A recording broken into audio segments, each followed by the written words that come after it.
अष्ट सखी वृंद की, गिरिराज महाराज की, पंचतत्व नृसिंहदेव प्रहलाद महाराज की, गोपेश्वर महादेव की, कर्पूर गौरांगी गोपी की, वृंदावन धाम की,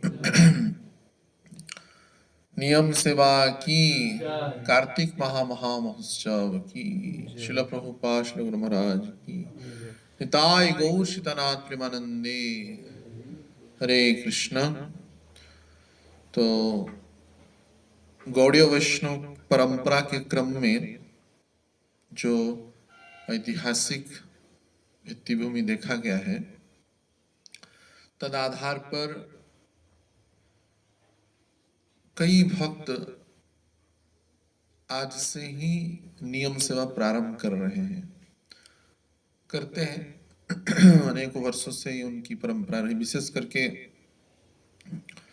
राधा कुंड की बाबा जी परंपरा में तथा वर्षानादि की भी परंपरा में, या वृंदावन की जो 6 गोस्वामी जो गौड़ीय परंपरा के क्रम में है, श्यामानंद प्रभु की परंपरा में भी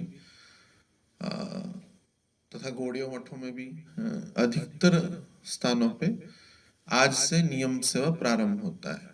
नियम सेवा अलग है और कार्तिक माह के आधार पर कार्तिक मास का व्रत अलग है। कार्तिक व्रत भी एक होता है।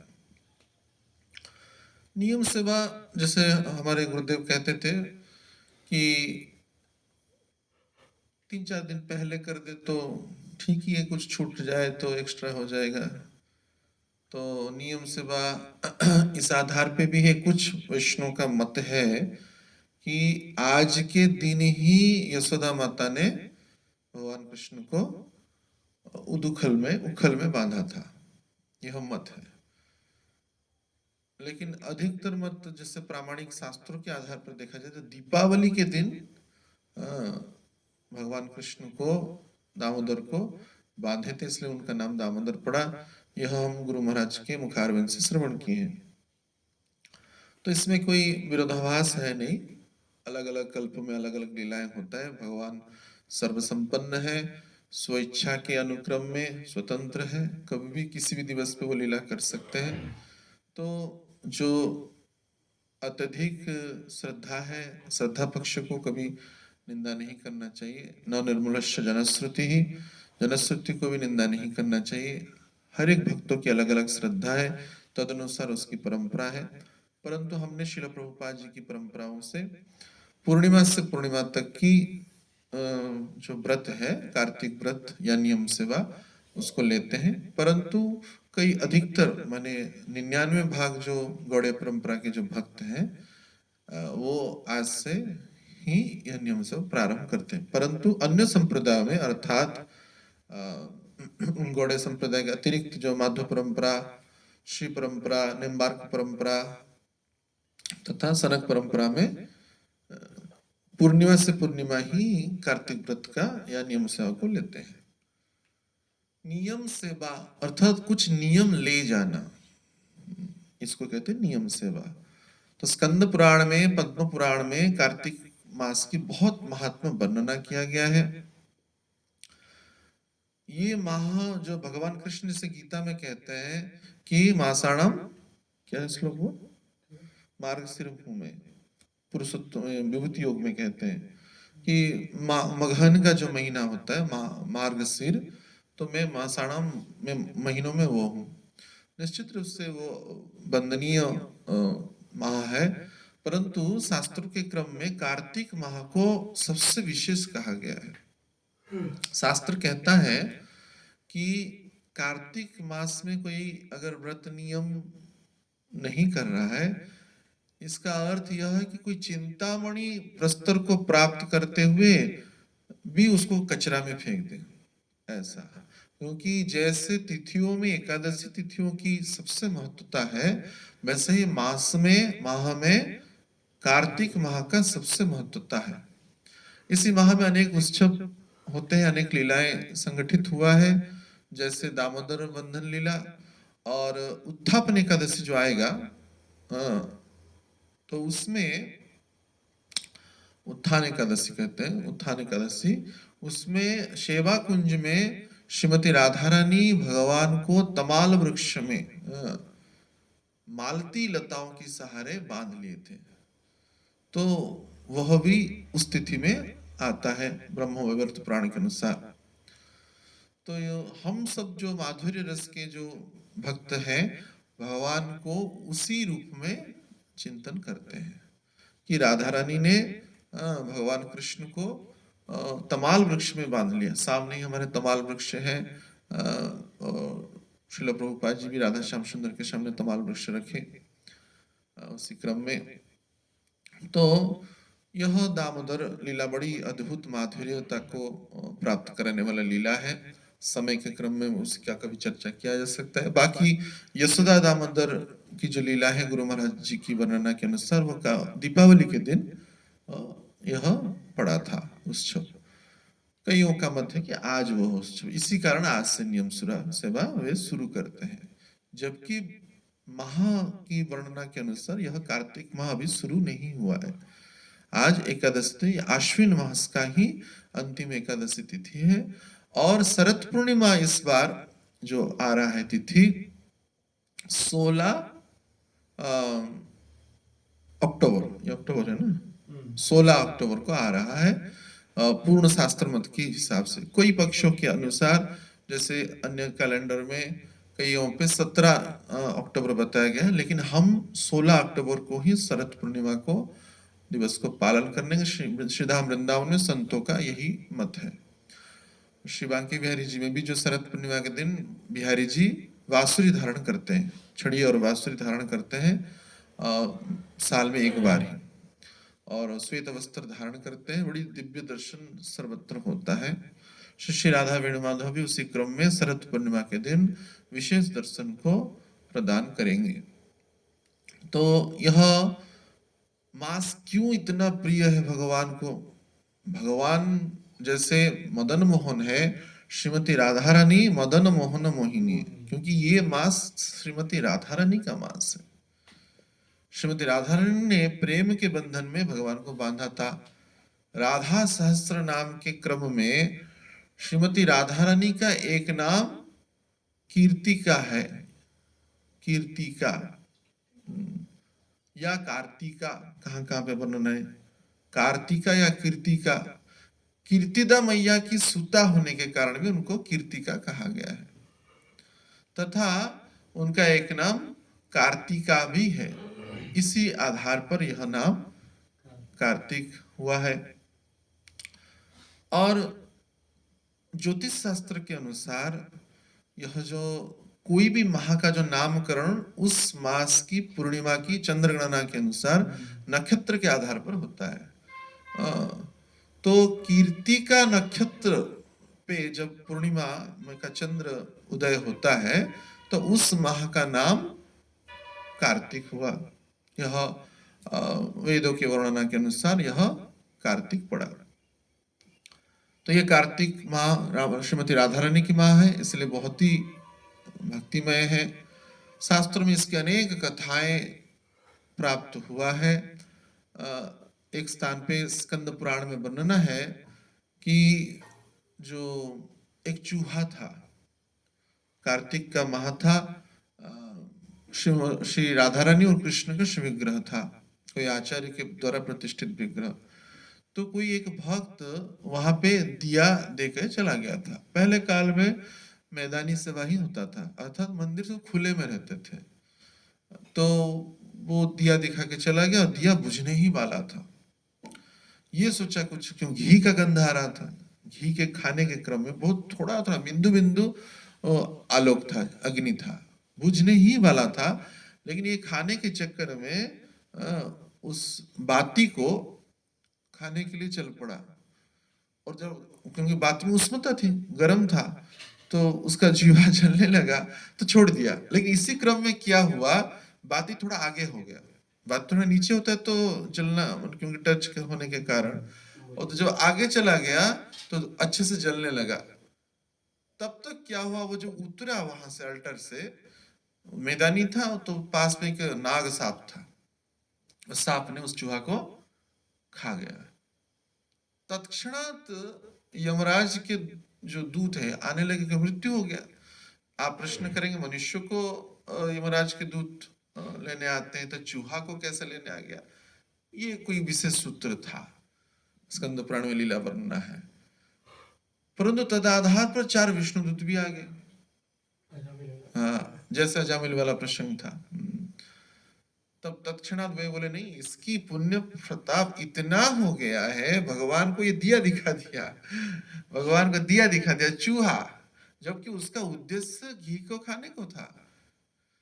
इतने में ही पुण्य प्रताप हो गया, भक्ति प्रताप हो गया कि वैकुंठ का पार्षद बन गया। तो समस्त पाप पुण्य राशियों को विनष्ट करते हुए विष्णु दूतों ने कहा कि इसकी सब परिपूर्ण भगवान है, पूर्णमदम पूर्णमिदम पूर्णात पूर्णमुदच्यते, परिपूर्ण भगवान के लिए बिंदु भर भी स्वल्पम अपि यस्य धर्मस्य त्रायते महत भयात्, तो यह भगवान ग्रहण कर, यही भगवान की विशेषता है। हमारे अंदर क्या है, हम हजारों गुणों को देखने के बाद भी अवगुण एक भी दिख जाए वही हमको दिखता है। आचार्यों का और भगवान का यही विशेषता है, हजारों अनंत अवगुणों देखने के बाद भी वे एक भी सद्गुण हो, बिंदु भर भी नहीं, किंदु भर भी हो, सिंधु की तो बात ही छोड़ दीजिए, तब भी उसको ग्रहण करते हैं। यही राधा रानी की, करुणामयी श्रीमती राधा रानी की विशेषता है। बोलो कृपामयी राधा रानी की जय। तो उसको उद्धार कर दिए, यह भी इस कथा प्राप्त होता है। तथा विष्णु पुराणों में और पद्म पुराण में यह भी एक कथा है। सत्यभामा एक बार भगवान कृष्ण को अपने पूर्व जीवन की चरित्र के बारे में पूछती है कि मैं ऐसे कैसे विशेष प्रेम को प्राप्त कर गई, आपके साथ स्वर्ग में चली गई, माता अदिति की कुंडल और वरुण की छत्र प्राप्ति के क्रम में मैं प्रागज्योतिषपुर भी गई, गरुड़ पृष्ठा होते हुए वहां पे सत्यभामा भी लड़ाई की थी, युद्ध की थी।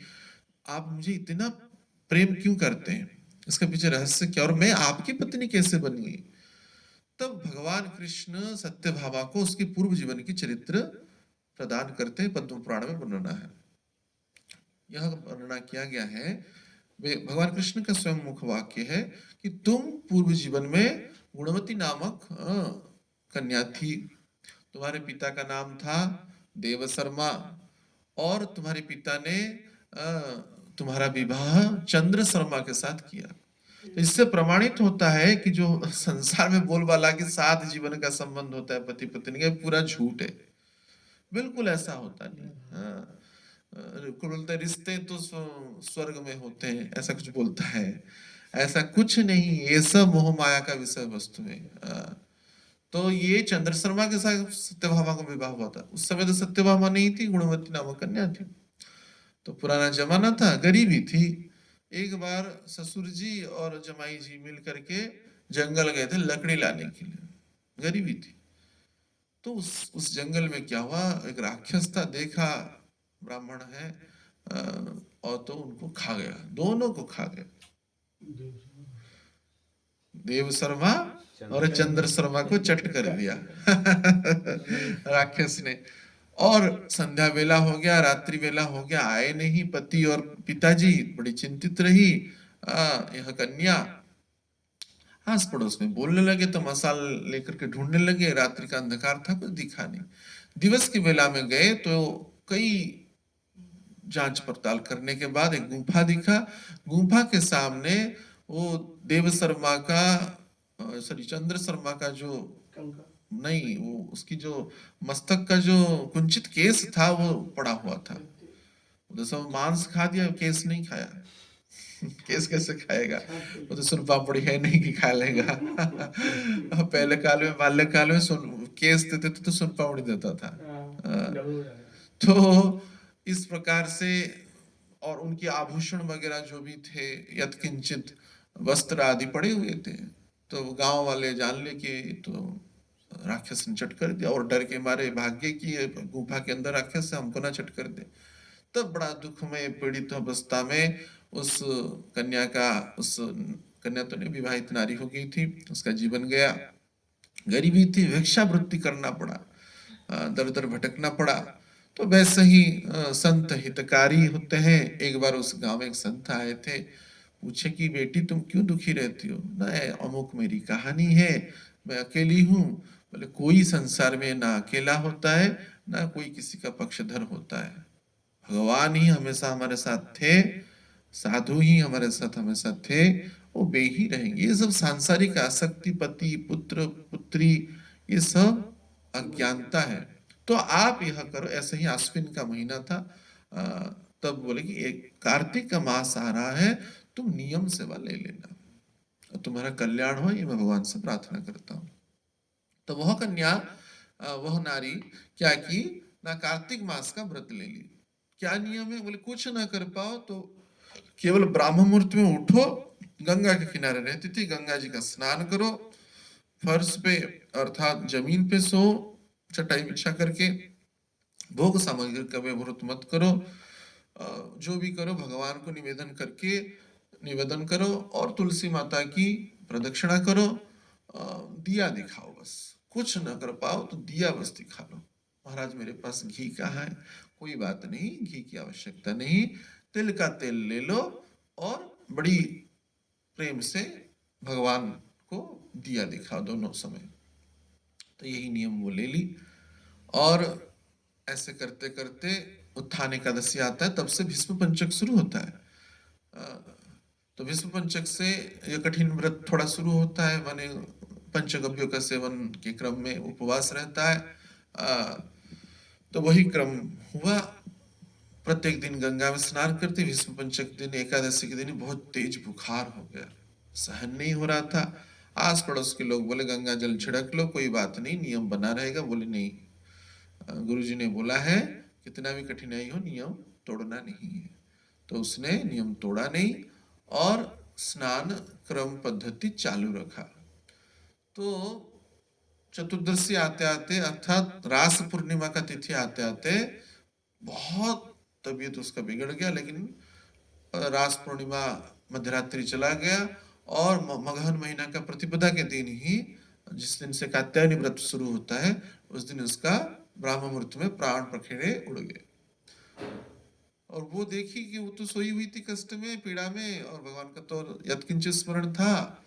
तो देखी कि बड़ी दिव्य देवांगनाओं की सौंदर्य को विलज्जित करने वाले कमल पुष्प आरूढ़ा होते हुए दो बरियसी, जो माने किशोरी स्वरूप दासी भाव से उसको चामर ढुला रहे हैं, और उनको बड़ा प्रेम से एक दिव्य विमान में बिठा रहे हैं।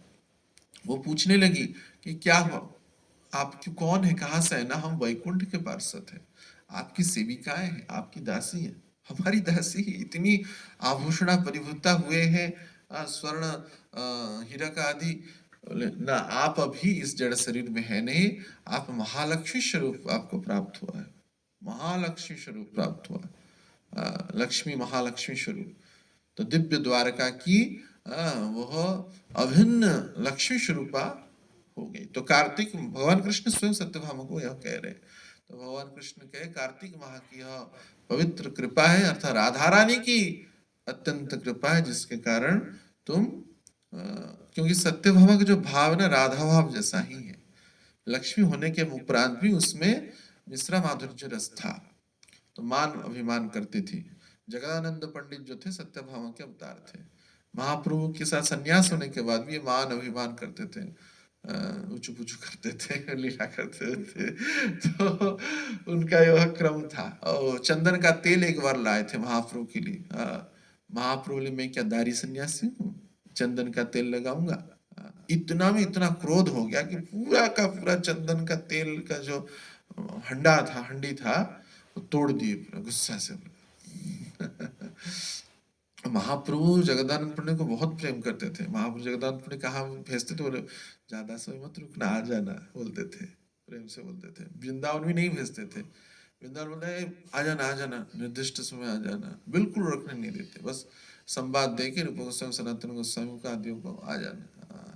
महाप्रभु बहुत विशेष प्रेम करते थे जगदानंद पंडित, क्योंकि वे तो राधा रानी है, और वैसे कृष्ण है, कृष्ण स्वरूप में सत्यभामा है, या क्योंकि मिश्र माधुर्य रस रहता था सत्यभामा में, तो भगवान द्वारकाधीश भी बड़ा प्रेम करते थे। तो यह लीला संगठित हुआ है। इस प्रकार की अनेक ऐसी लीलाएं हैं, शास्त्रों का और अनुसंधान किया जाएगा तो और भी लीलाएं निकल सकती है। किंचित हम जो अवगत हुए आचार्यों के क्रम में, शास्त्रों के क्रम में अवगत किए, तो इस प्रकार की दिव्य महिमा है कार्तिक माह का। तो वैष्णव में हम भी बाल्यकाल से देखे हैं, बड़ी उत्साह रहता है कैसे भी हो। और हाँ, रूप गोस्वामी भी भक्ति रसायन सिंधु में 64 भक्ति के अंग में, 64 भक्ति के अंग में इसको कहते हैं कि ऊर्जा, ऊर्जा जो होता है, माने ये व्रत कार्तिक मास का जो 64 भक्ति अंग में कार्तिक मास के व्रतों को पालन करना भी बड़ी विशेष व्रत है। तो सभी वैष्णवों को करना चाहिए। कोई यदि नियम सेवा जैसे ले रहे आज से अच्छी ही बात है, कोई इसका निंदा नहीं है, लेकिन हम पूर्णिमा से पूर्णिमा को ही नियम सेवा लेंगे। हम जैसे वक्त किए ही हमारा नियम सेवा आप सबके माध्यम से ही होता है। बाकी अंतरंग तो नियम जो है तो हम पालन करते हैं व्यावहारिक रूप से। राधा वेणु माधव का तुलसी माला की सेवा हम लेते हैं हमेशा ही। इसी क्रम में भगवान तुलसी माला धारण करेंगे। हमारी इच्छा है विशेष रूप से कि वेणु माधव अलग अलग श्रृंगार में श्रृंगारित हो, जैसे राधा श्याम सुंदर मंदिर में करते हैं। बताएंगे कौन से दिन क्या करना है, उसी आधार पर सेवाएं संलग्न होगा। थोड़ा सेवा का भार निश्चित रूप से बढ़ेगा, विशेष करके संध्या काल की जो रसोई की सेवा समय के अनुसार माने 4:30 तक हो जाना ही चाहिए, तब जाकर के अन्य सेवाएं संलग्न। जैसे हमने अपने गुरुदेव को कहा था, हम जो जानते हैं ठाकुर जी को स्मरण करे या ना करे, गोपी भरतु पद कमलयु दासानुदास, किसी दास की अनुदासों को भाव हो जाए तो अपनी परिपूर्णता हो गया। तो सदगुरु की चरणों कमलों को हम न भूले, यही नियम ही जीवन का पहला और आखिरी नियम होता है। और सदगुरु जी को स्मरण नहीं कर रहे अर्थात भगवान राधा वेणु माधव को भी स्मरण नहीं करते हैं, क्योंकि वे कहते हैं निरंतर नाम करो, निरंतर चिंतन करो, निरंतर सेवा में संलग्न हो। गुरु हरि चरण उपासनास्त्रो, गुरु और हरि की चरण की उपासना ही हमारा अस्त्र है, हमारा श्रृंगार है, हमारा कवच है, हमारा सर्वस्व है। यही हमारे लिए नियम है, तद आधार पर अन्य नियम है। तो ब्रह्म मुहूर्त में तो हम उठते ही, जो कार्तिक मास का जो नियम स्कंद पुराण में, पद्म पुराण में, ब्रह्म पुराण में बताया गया है, प्रातः उठना, ब्राह्म मुहूर्त में स्नान शौचादि क्रिया से निवृत्त होते हुए तिलक स्वरूप धारण करना, पहले गुरु सेवा करना।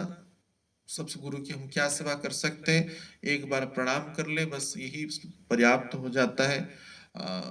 कहा गया है शास्त्र में, तो 10 नियम बताया गया है, उनमें ब्राह्म मुहूर्त में उठना, जगना, उसके बाद स्नान, उसके बाद तिलक, उसके बाद गुरु सेवा, चतुर्थ नियम बताया गया है। पंचम सेवा तुलसी सेवा, षष्ठ सेवा धाम सेवा, सप्तम है श्री विग्रह सेवा, अष्टम है कोई भी भगवान की स्तुति पाठ करना, जैसे हम शिक्षाष्टकम पढ़ते ही और श्रीमद् भागवतम आदि शास्त्रों की श्रवण करना सदगुरु के मुखारविंद से या शास्त्रों के अवलोकन से, उनके अनुगत्य में उसको अध्ययन करना हम करते ही, क्योंकि गोपी गीत का पाठ करते हैं, श्रीमद् भागवतम का पाठ हो ही गया। तो गोपी गीत का पाठ महीना भर करते हैं, तो श्रीमद् भागवतम का रास पंचाध्याय का जो मुख्य कर्णिका है उसका पाठ करते हैं। तो यह क्रम भी संपूर्ण हो ही गया एक प्रकार से।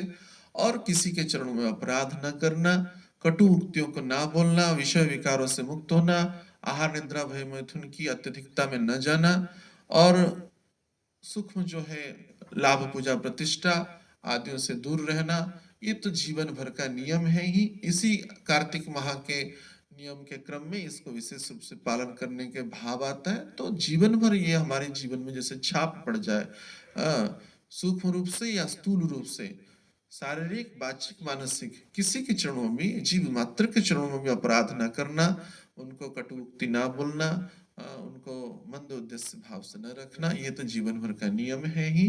कार्तिक माह में इसका विशेष पालनीय करणीय आवश्यक है। यत्किंचित रूप से जब भी समय मिले हरि नाम करना, भगवान का नाम लेना। वैसे तो चैतन्य महाप्रभु के निरंतर नाम का ही आज्ञा दिए हैं, उसी सूत्र पे हम भी निरंतर नाम की ही आग्रह रखते हैं। परंतु जब भी समय अवसर मिले समय को व्यर्थ न करते हुए भगवान का नाम करे, शास्त्रों का अध्ययन करे, गुरु की कथाओं को श्रवण करे एवं भगवान की सेवाओं में संलग्न हो। यही और दीपदान जहाँ पे भी हो संसार में अगर दीपदान करे, और धाम वास की भी नियम बताया गया है। जो भक्त धाम में वास नहीं कर पाते हैं उनको धाम आना चाहिए अनुकूल भाव से, ना कि आपराधिक भाव से। वे आए और निरपराध रूप से यहाँ पे रहे, कम से कम 1 रात्रि रहे। 5 रात्रि रहे तो अच्छा है, नहीं तो 3 रात्रि, नहीं तो कम से कम 1 रात्रि श्रीधाम वृंदावन में, या कोई अवसर प्राप्त नहीं कर पा रहे तो नवद्वीप धाम में या जगन्नाथपुरी में जो हमारे लिए आदर का विषय वस्तु है वहां पे वास करे, और वास करके सदगुरु की चरणों के अनुगत्य के आधार पर भजन करने का निरपराध रूप से प्रार्थना करने का प्रयास करे। और इसमें और एक आते स्नान, कार्तिक माह में कोई पवित्र नदी में, गंगा यमुना आदि राधा कुंड आदि नदियों में स्नान करने का भी प्रयास करना चाहिए, तर्पण करना चाहिए और अर्पण करना चाहिए, अपने आप को समर्पित करना चाहिए। सबसे बड़ा समर्पण जो है सदगुरु के चरणों में उनके अनुगत्य में भजन करना ही सबसे बड़ा समर्पण होता है। परंतु विरक्त आश्रम के लिए तो यह बात है ही, गृहस्थ आश्रम के लिए बात है ही। गृहस्थ आश्रम के लिए और एक सूत्र शास्त्र में बताया गया है, अर्पण में दान करें। किसी भी वैष्णव को प्रत्येक दिन भोजन खिलाए, या प्रसाद, भगवत प्रसादों को ग्रहण कराए, या गौ माता के लिए सेवा करे, धाम की सेवा करे, धाम की परिकर बंदर या वृक्ष लताएं पताओं की सेवा करे, या शुद्ध भक्त सदगुरु की सेवा करे, या श्री विग्रह की सेवा करे, वस्त्र दान करे, पुष्प दान करे, तुलसी दान करे, पत्रम पुष्पम फलम तम भोग प्रदान करे, या किसी क्रम में मंदिर में आर्थिक हो या शारीरिक हो या मानसिक हो सेवाएं संलग्न करे। ये गृहस्थ आश्रम के लिए एक विशेष बात है, नियम बताया गया है। तो तद आधार पर निरपराध से सभी इस नियम को पालन करेंगे एवं इसी सूत्र पे जीवन भर ही यह उत्साह और उमंग बना रहे, यही इसका सूत्रपात है। तो श्रीमती राधा रानी के नाम से जो महा नामित हुआ है, तो वो राधा रानी की चरण कमलों में, वृंदावनेश्वरी की चरणों कमलों में, वेणुमाधव प्रेयसी की चरणों कमलों में, हम सबके आराध्या श्रीमती राधा रानी की, गुरु सखी के आराध्या श्रीमती राधा रानी की चरणों कमलों में हम निरंतर बारंबार यही प्रार्थना करें कि यह न केवल कार्तिक माह, जीवन की अंतिम श्वास पर्यंत हमारा जो चित्त है, प्रवृत्ति है, गुरु और हरि के चरणों कमलों में ही वह स्थापित हो, निरपराध रूप से यह जीवन यह निर्वाह हो, और सदगुरुदेव की जो इच्छा है हम कृष्ण की चरण कमलों को, उनके नित्य धाम को प्राप्त करें, इस आधार पर यह प्रयास निरवरत बना रहे और कार्तिक माह इसमें विशेष सूत्रपात करे। उनके चरणों में यही बारंबार प्रार्थना है। हरे कृष्णा कृष्णा कृष्णा हरे हरे, हरे राम राम राम हरे हरे। श्री वृंदावनेश्वरी कार्तिका श्रीमती राधा रानी की, वेणुमाधव प्रेयसी राधा रानी की, वृंदावनेश्वरी श्रीमती राधा रानी की, नियम सेवा की, कार्तिक मास की, श्रील प्रभुपाद श्रील गुरु महाराज की, निताई गौर शितनाथ प्रेमानंदे।